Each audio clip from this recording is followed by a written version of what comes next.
Well, hello everyone and welcome back to my channel. In today's video we're gonna find out how bad this 10-year-old i7-2600K processor will bottleneck the RTX 2080 Ti in 2021.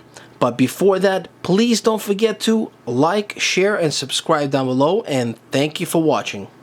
Now, before I begin with this video, I'd like to ask everyone for a small favor. Please go ahead and hit that like button down below. It really helps to grow the channel and I appreciate it. Also, if you're looking for the most accurate benchmarks on the latest games, then you come to the right channel, so please do consider subscribing.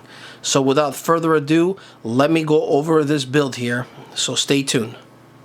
Alrighty, so as you could see, I am testing out this old i7-2600K, which is now officially 10 years old. It originally came out in January of 2011. That's right, 10 years later, we're going to find out if this system is still worth keeping and how well it performs in 2021. Now, this processor was a real beast back in its day, and it was very easy to overclock to 4.5 gigahertz, no problems at all.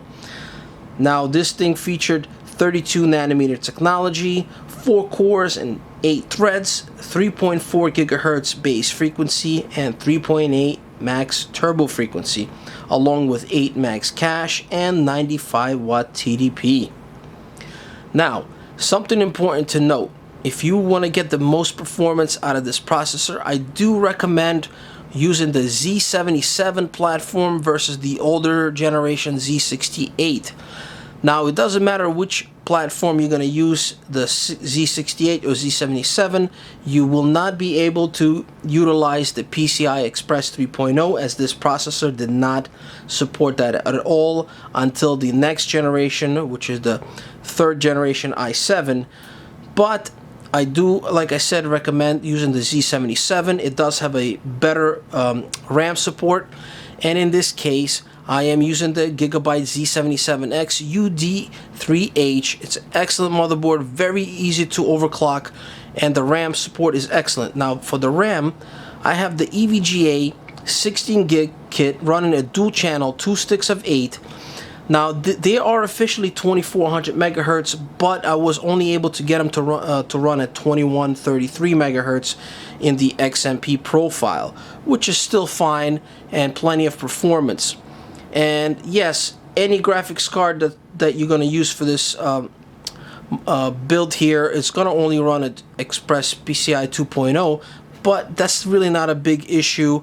I would say marginally few percent loss on the FPS, if anything, and that's what we're going to see later on in the video when I do some benchmarks.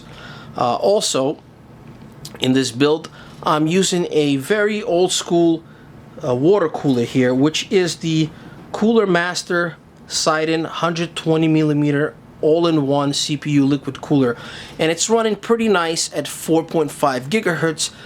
But if you want to go anything higher than that, I think you would definitely need better cooling than this, as I went up to 4.7 in gaming and this thing was really hot, and I don't know, this had some issues basically. But at 4.5 seems like a sweet spot. Now, some other benchmarks I could do at 4.7 gigahertz with this cooler, but when it came to gaming, it really got hot, so that's really up to you guys what kind of cooling you're going to use. But I'm using this thing that was just laying around.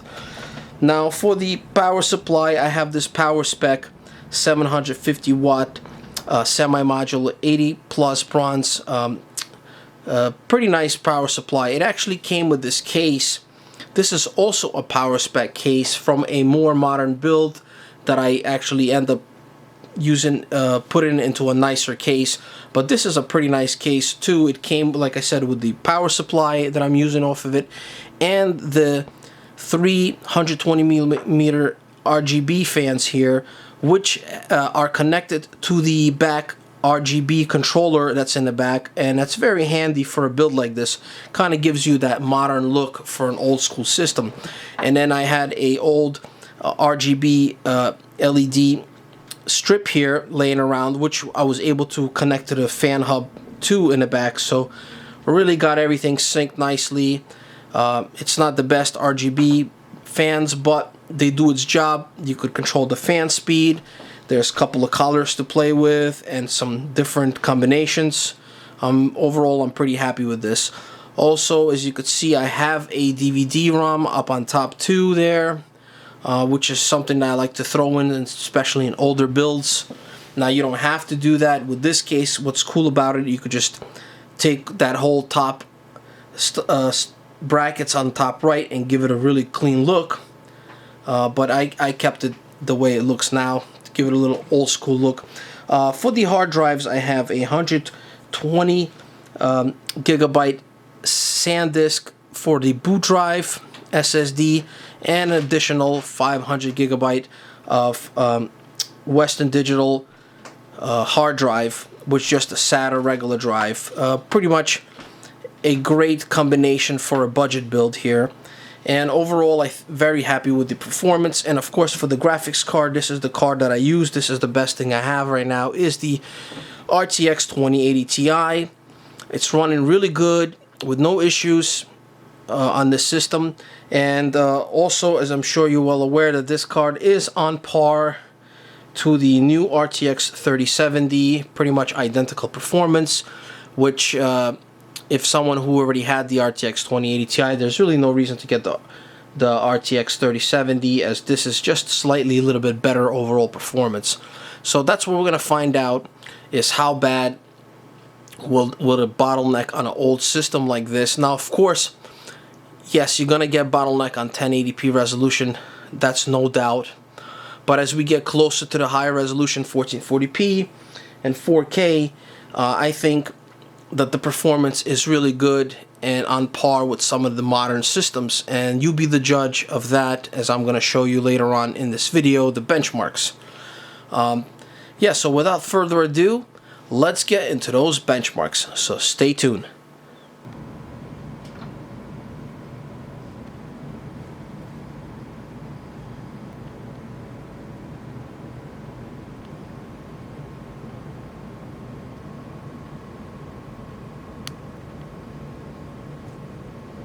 So before I get into the benchmarks, let me really quickly show you my BIOS settings here and the overclock I was able to achieve. So yeah, I was able to get this bad boy running at 4.7 gigahertz on the cores, and for the RAM frequency 2133, running pretty stable so far. I know I'm going to be able to do a couple of benchmarks with that, no issues. But maybe when I get into gaming, I might lower this down to 4.5 if it starts getting too hot. I'll have to show you a little bit closer here. Temperatures seem to be alright at this overclock. Also, you could see it here.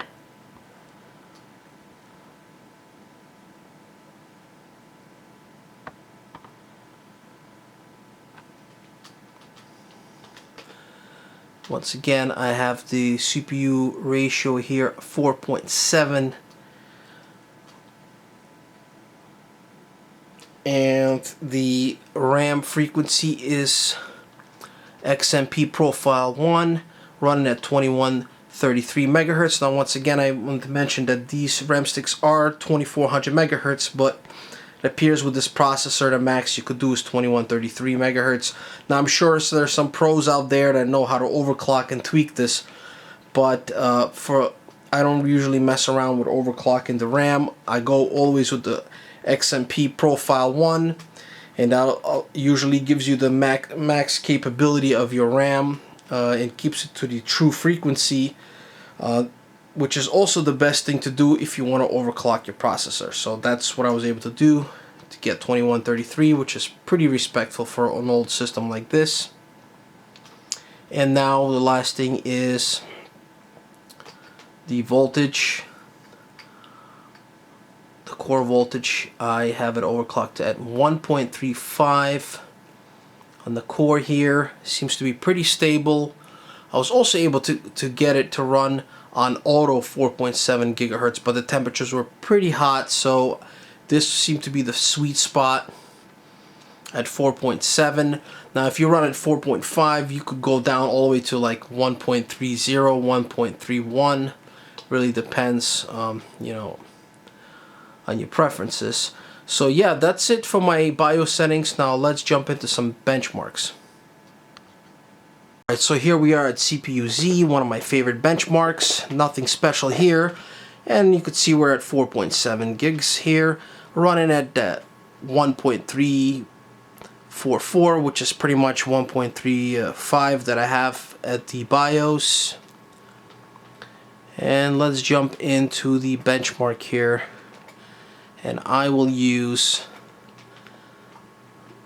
the last i7 that had 4 cores and 8 threads, which will be the i7-2700K. As you know, after this generation, the i7 went up to 6 cores and then 12 threads, and then on and on and on. So here we have here, and let's give it a bench. And I was really surprised how close I came in on the single core to this i7-7700K, at least at stock clock, of course. But nevertheless, pretty close. Look how close it is, 96%, so about 4% off. And even the multi-thread is not too far off, nothing crazy here, not a big leap. But within 4% of the i7-7700K at stock, of course, not overclocked. And that's pretty impressive in my opinion. And just to go down the list really quick, show you 6700K, we're tied here. That's right, everybody. Look at that. We're at exact the same performance on a single core, so it seems, with the stock i7-6700K. Now let's go down the list, jump down to 4th generation. Now with this overclock, we're above. We're now ahead 5% and a little bit smidgen on the multi-core. Let's see what else we could try. And just to give an idea what a stock processor, oh, look at that. Now that's a pretty big boost. You guys see that? So versus the stock i7-2600K, I got a 37% increase on a single core when it comes to overclock. That's pretty good. Okay, so that's it for the CPUZ. Let's give it a shot at one more benchmark, which is the R15. So here we are with the Cinebench R15. Now let me just show you what score I was able to get with this overclock, which is pretty impressive here. Right there, that's my best score so far, 825. Now that's pretty good. And as you could see, it slightly outperforms the i7-4770K, which is stock, of course, which scored 822. So you does see a big boost on overclock. That's very impressive. And then also here an i7-3770 stock at 662. So yeah, that's a pretty good boost, and not bad at all for an old processor like this. And let's take a look at what the single core shows here. Now this was my best score also on the single core, which is 166, and that's a pretty decent single core performance. And again, it slightly beats the i7-4770K stock single core. That's pretty damn good, if you ask me.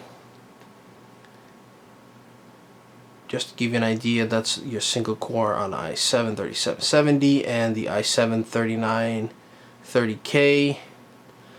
So yeah, as you could see, this thing still has a lot of juice left. So that's it for the benchmarks. So next we're gonna go into some gaming benchmarks, so stay tuned for that. Alright, so the first game I'm gonna test here is Cyberpunk 2077, one of the more harder games to run. So let's start off with the settings. I'll start off with the 1080p full screen and set on the Ultra preset with the motion blur off.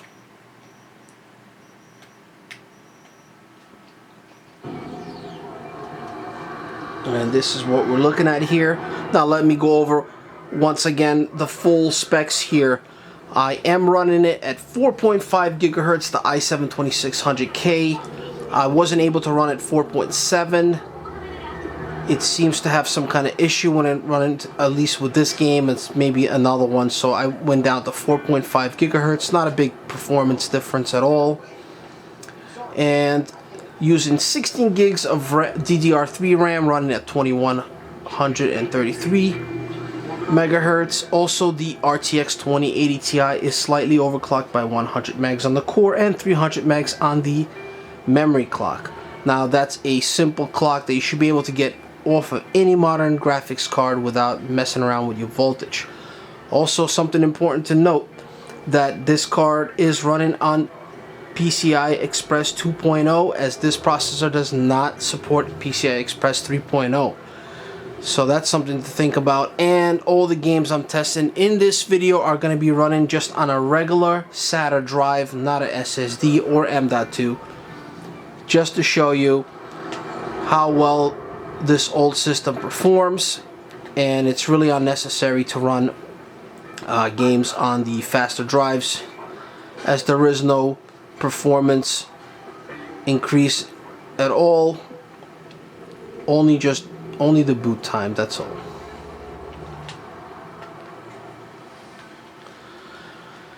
So we're right now averaging around 80 FPS with some dips here in the 60s and 70s, which is to be expected with this older processor. So the bottleneck here you're gonna see definitely on 1080p versus like a more modern system like a 9900K, which you should be able to get quite a bit more FPS on 1080p.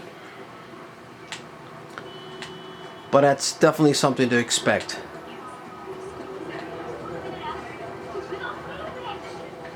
But as we go into the higher resolution, we'll start closing the gap and starting to get closer and closer to the performance of the modern processors. But nevertheless, the game is running smooth. No issues at all. And in certain areas, we get it in 80s, mid 80s, sometimes 90 FPS. It really depends on the area. You want trouble? Okay, now let's jump into the next resolution, which will be 1440p.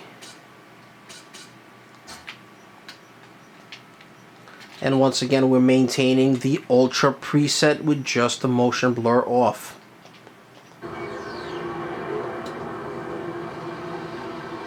And now we're really closing the gap here. Now we're in the 60s in 1440p. So there you have it. If you want to play this game averaging 60 FPS on ultra settings, then yes, this processor is for you with this graphics card.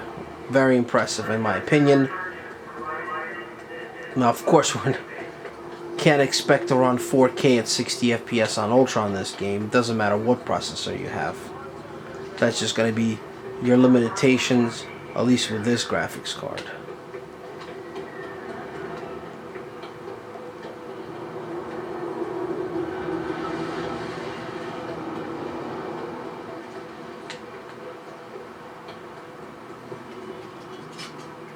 Ooh, that's a beauty.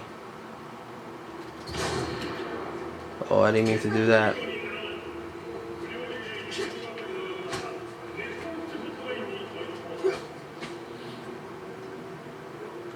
So I could say that this is the sweet spot. You're gonna get good visuals, good performance, very nice. No issues, no stuttering. Definitely still a good processor to keep, at least for gaming. And for light video editing also. Okay, now let's wrap it up at 4K resolution. Here we are. And then, once again, we are on Ultra preset with motion blur off.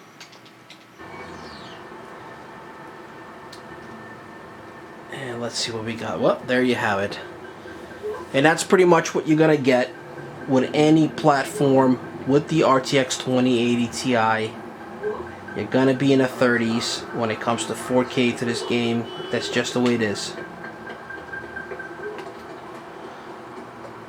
And it's definitely playable if you want to be on ultra settings. Now if you go lower down, you get more FPS, but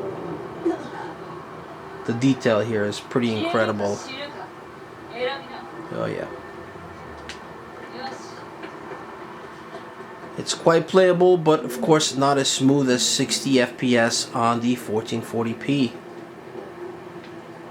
So that pretty much concludes the test of this game.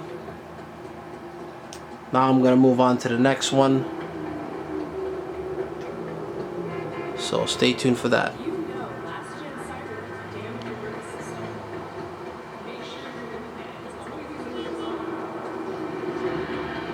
Now, as always, I like to use Battlefield 5 for my benchmarks. This is a great game to benchmark and exhibit the bottleneck on 1080p. So let's start off with the settings here. I am on 1080p full screen, motion blur off, and ultra preset. Everything maxed out here, as you could see.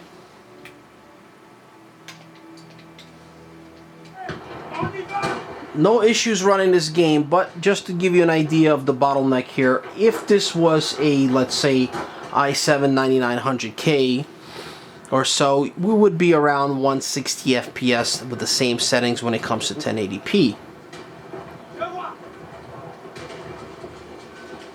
But nevertheless, this game is still very enjoyable on Ultra, well above 100 FPS.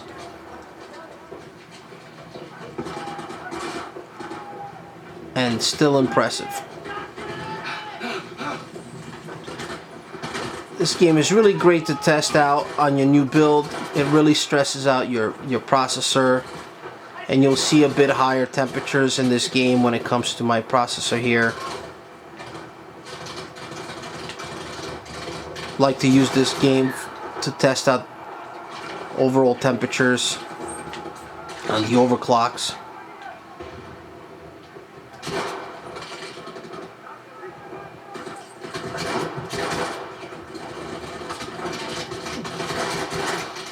Really not bad. Very similar performance to like the 3rd generation i7 with this card.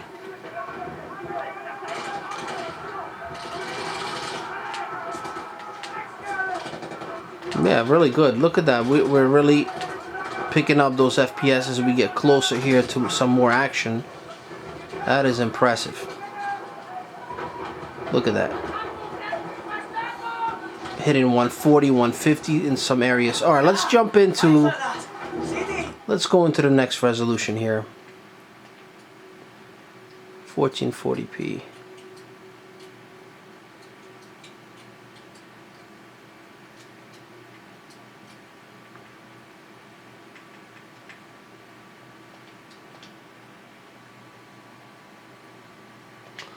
Again, we are on ultra settings. There it is. Okay, ooh. And this is what I was talking about. We are running pretty much the same frame rates as if we were on 1080p, and that is the bottleneck that I mentioned. So again, for 1440p resolution and up, this platform is fantastic. And that's why I know that people out there, there's a lot of people out there that are still rocking this old i7-2600K system, 10 years old. You invested big money back then, and all you did throughout the years is just upgrade your graphics card. And anyways, in 2021, you want to be in 1440p and 4K by now. So it really makes no sense, in my opinion, to upgrade your system if you're getting really good performance on those two resolutions.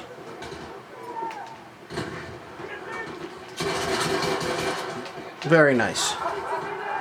We're still in the hundreds on 1440p Ultra preset.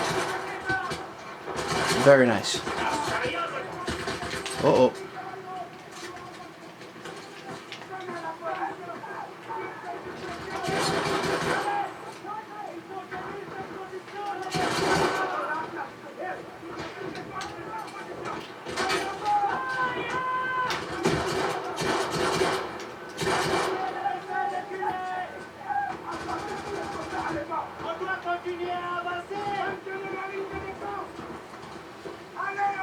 So I would say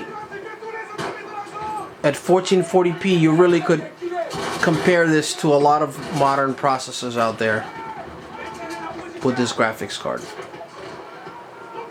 Alright, now let's wrap it up with the last resolution here, which will be 4K.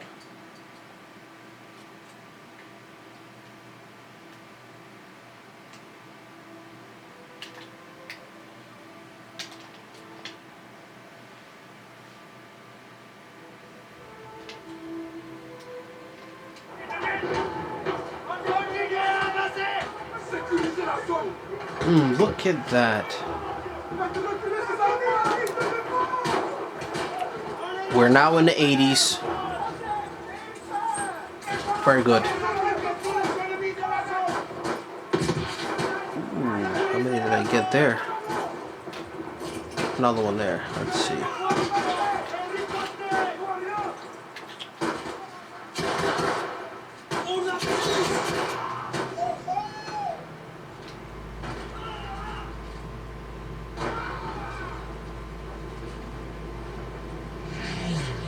Very impressive. We're in the 80s on 4K.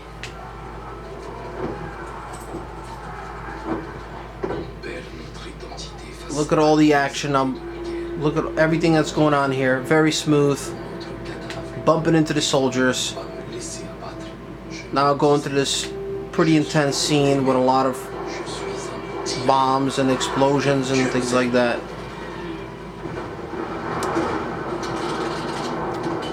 In my opinion, there's no need to upgrade if you have this processor and the right motherboard. You got everything running perfectly, good power supply. You could really enjoy this thing for years to come.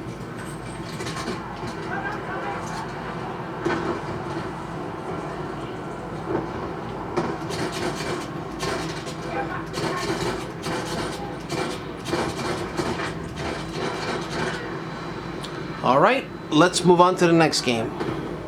And now I'm going to be testing Red Dead Redemption 2, which is a pretty tough game to run. So let's take a look at the settings first.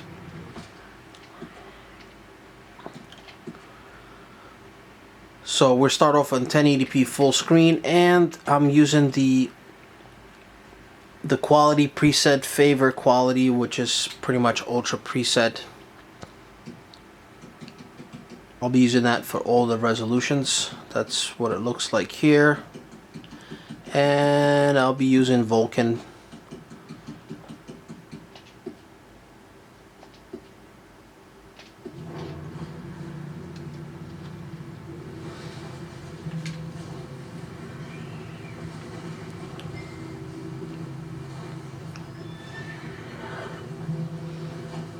You could tweak some settings to get a little bit more FPS, but this is pretty much what to expect, even with the RTX 2080 Ti on the ultra quality preset.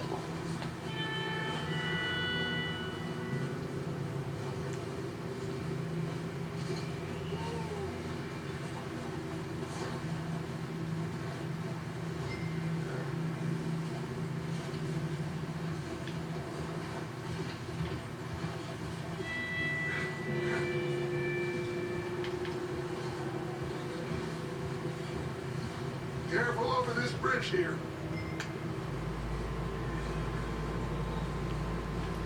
Definitely not the best optimized game, that's for sure.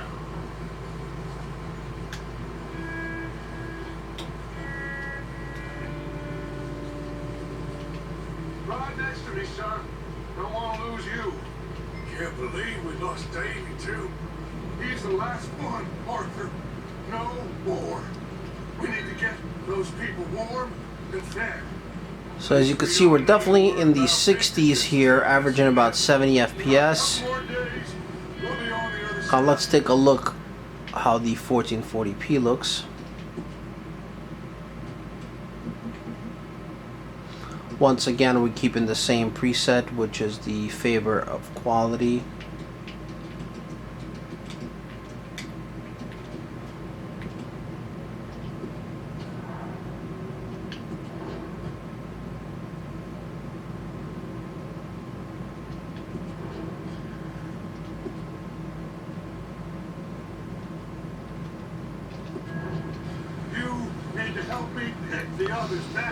And now we're down to about 50 FPS or so.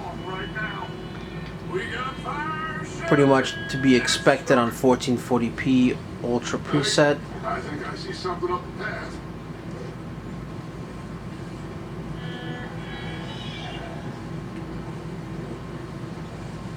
You up ahead. Who's there?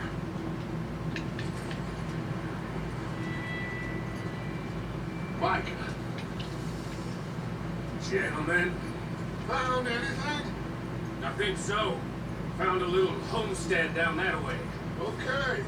Anyone home? Sure. Place is blazing with light and noise. Sounded like a party. Let's go see. Follow me. How's Davey doing? They didn't make it. Nor did little Jenny. That's too bad. Davey was a real fighter. Both of them calendar boys is, or was. Yeah.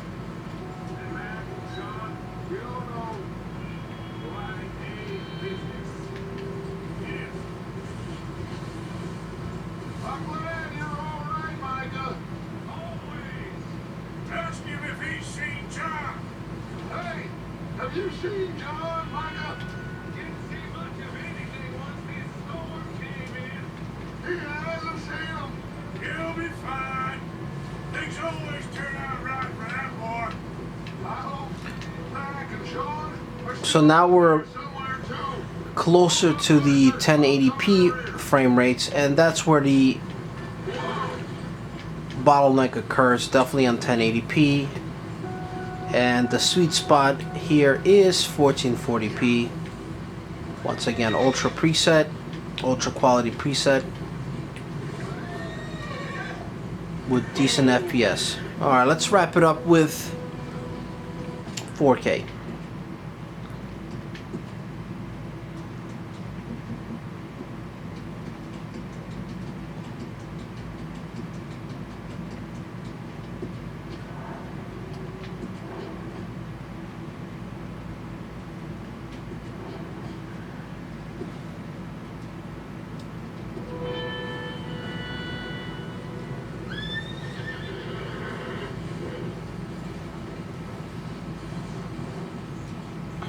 Okay, and now we're in the 30s.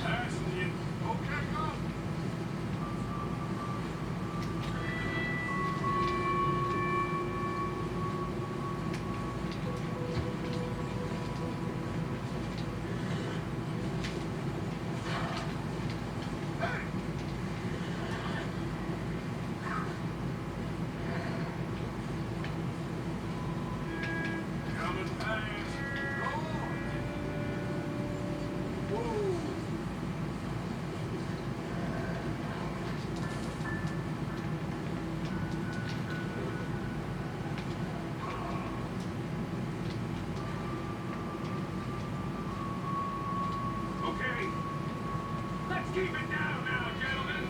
It's just up ahead. Stop and stash those lanterns, boys. Let's you two lie low on this. Well, there you have it, Red Dead Redemption 2. Now let's wrap it up with the last game. Let's head down there. Alright, as I wrap up this video with one last game, Mafia Remastered Edition. It's a beautiful game. And as always, we'll start off with the settings. 1080p, full screen, VSync off, everything maxed out.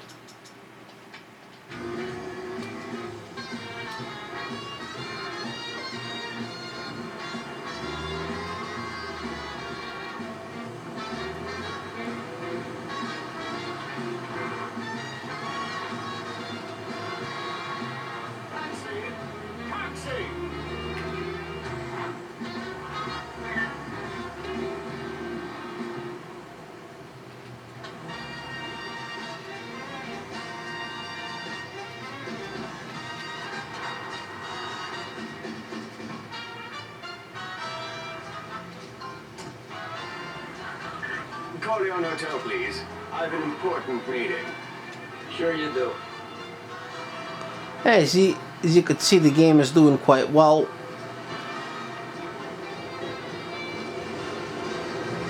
On 1080p.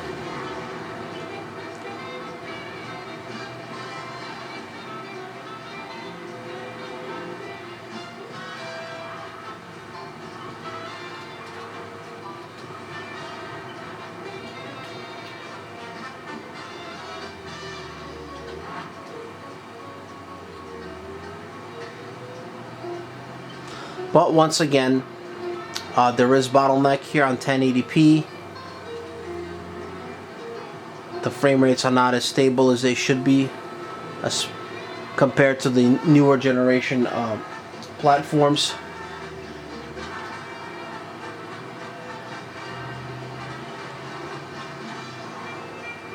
To be expected with this old system here. At least in 1080p. Now let's take a look at what the 1440p brings us here. This is where we start really enjoying the performance of this old system. Once again, we're on the highest settings, 1440p this time.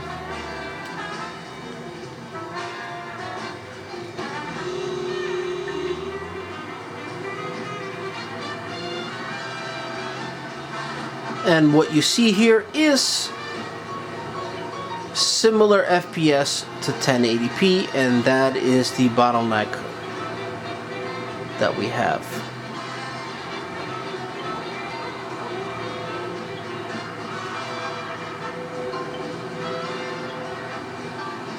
So once again, in all the games I tested, 1440p would be a sweet spot.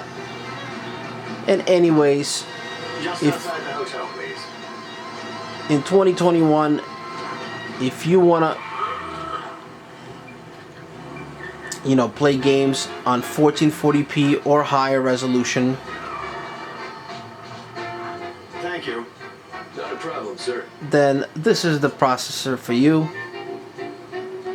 Again, at higher resolution, I see no reason at all to upgrade to anything newer than this.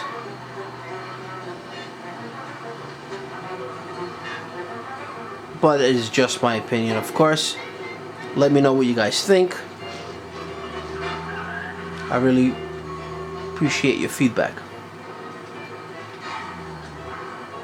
Now let's wrap it up with 4K.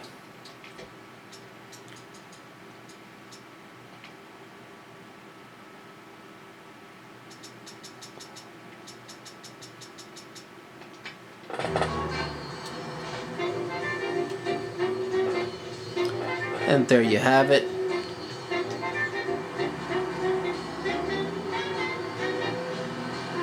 The visuals are fantastic. The detail on the car is incredible here. And if you want to be at 60 FPS, no problem here at all. So as you could see, this processor still has quite a bit left in it. Perfect for 1440p and 4K gaming to really get, the best possible results out of it. And 1080p, of course, is going to bottleneck, just like I mentioned that earlier in this video. That's just common sense. But most of us nowadays, with a good graphics card, would expect to play at least at 1440p or higher. So that is the conclusion. Let me know what you guys think. Leave some comments down below. I'll be sure to get back to you on. And that's it for this video. And I'll see you in the next one. Goodbye.